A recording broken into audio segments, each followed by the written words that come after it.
But, these other networks have far more reach, and they have better tools. So they have been decimated by the tech industry, their advertising and That's right. subscriptions businesses.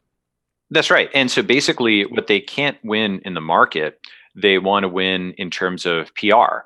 And so, like I'd basically kind of bucket into three eras. Like 1995 to 2012 was sort of like the honeymoon period where, for the most part, tech and journalism did fine together. And then after Obama's reelection, the sharp disjunction, if you go back to December 2012, there were still positive stories being written about how tech helped Obama get reelected and so on. I don't know if you remember that, like, Of in course. the engineer, right? Yeah. And There was an it was optimism about tech in the world. There that's was right. massive And optimism in that first era and a lot of optimism in the second. well, right. So I think from 2013 to 2019, it was 2013. It's like a switch flipped where, there's different mental models of it. You know how some people, for example, will date World War II all the way back to like the invasion of Manchuria rather than the invasion of Poland or whatever. You can date the techlash arguably back to the death of Steve Jobs, because I think that he would have rather acquired the New York Times than let this iEconomy series of articles come out, which was, oh, Foxconn, people are jumping off buildings and so on. It didn't necessarily put the suicide rate into the background of, what the overall Chinese suicide rate was.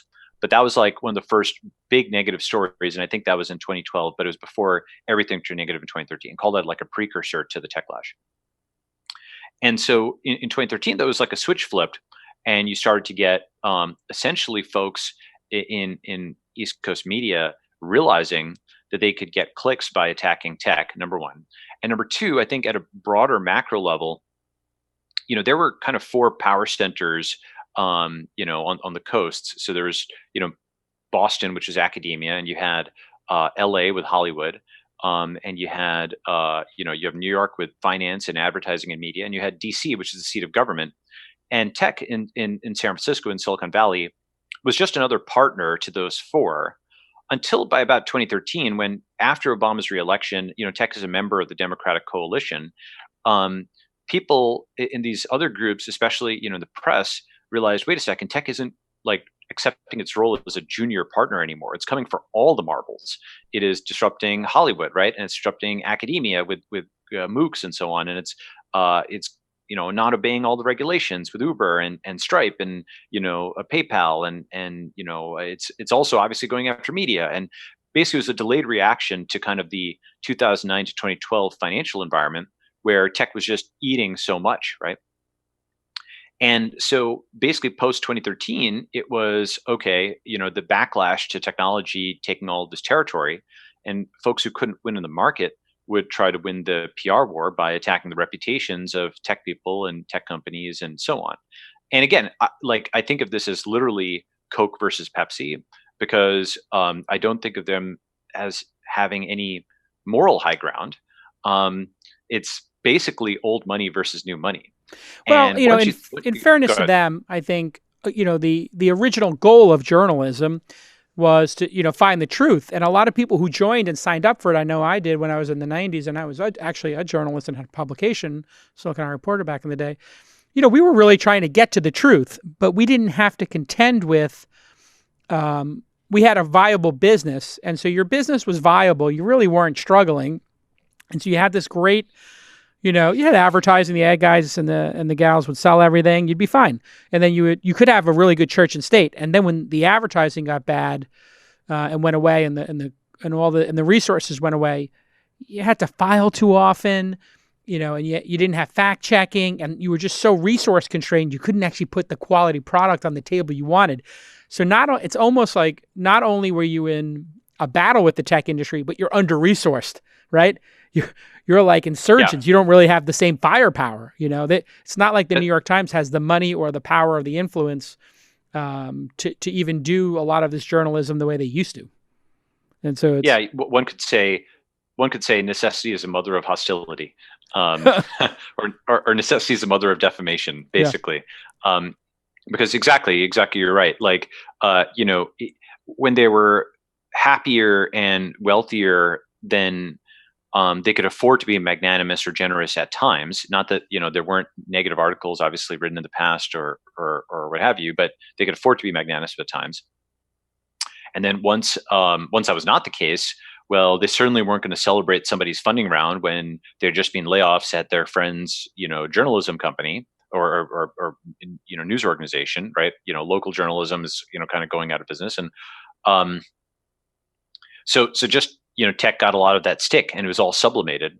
But it was very real. And these disclosures, by the way, were never, had any company had such a massive conflict of interest that they covered and had not disclosed, Right. they had had a field day on it. Yeah, But they for didn't, sure. but their own enormous conflict of interest on every level. This is the same thing, by the way, with their articles. Many of these journalists basically pick fights on Twitter, yell at people, are extremely rude, nasty, and then cover the same people without any disclosure in their articles, and basically settle personal grudges. That's a very And it's weird all, thing. I almost feel like the journalists did themselves such a disservice by not acting magnanimous or classy on Twitter, and they just, allowed anybody to go buck wild and say whatever they wanted on Twitter, and it made it clear that they had picked a side, and that feels like another big mistake. You used to be able to, in your mind, think the New York Times was kind of taking it down the middle. CNN was going to try to be down the middle. Maybe they were a little bit left.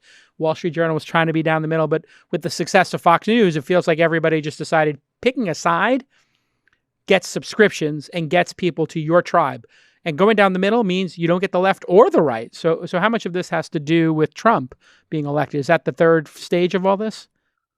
yeah. So, well, I mean, the thing is, there's actually a graph on Recode of all places, but it comes from a guy named Joe Hovde, Hovde. Actually, maybe you can, I don't know if you can pull up a We can. terminal on your screen. Yeah. Yeah, Nick, see if you can pull this up. Google Recode Facebook sentiment analysis. Recode Facebook sentiment analysis. Got it. Yeah. He'll look for it. Explain what it is while he gets it up. Yeah. Sure. It basically shows that what you and I are thinking is not, all in our heads or whatever. That'll be another thing that often is done. Oh, what about this positive article? You're imagining, that there's negative coverage at all. They'll do that. That's a frequent thing. They'll pull one article. What this does analyzes, yeah, that's the one. And if you scroll down, this is actually, Recode is just reprinting an independent guy's, that graph. If you zoom in on that graph, Nick, just zoom in if you can with Command Plus. There you go. So let's take a look at this. Okay, starting, everything was fine up until 2012. Then starting in 2013, you can see it start trending down, and it goes from positive to neutral-ish by early 2015, way before Trump has come on the scene. Yeah. And then Trump comes on the scene in the 2017 area, and you see, boom, it goes super negative. That's right. But the critical thing is, it wasn't just Trump. It was definitely trending down before then.